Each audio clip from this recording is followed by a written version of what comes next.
All right, welcome back. This is going to be the update here of this 72 Schwinn S-6 wheel, 26-inch wheel.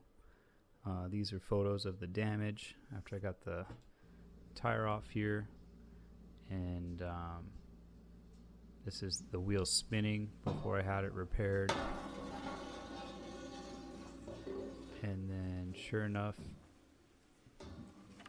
my friend used a pair of duckbill vice grips and a 2x4, and it looks a lot worse on camera than it actually is in real life, but that little ding right there is 100 times better than what it was.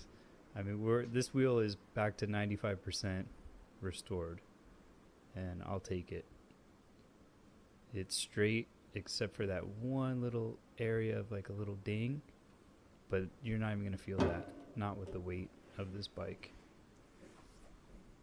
So it has been saved. Until next time.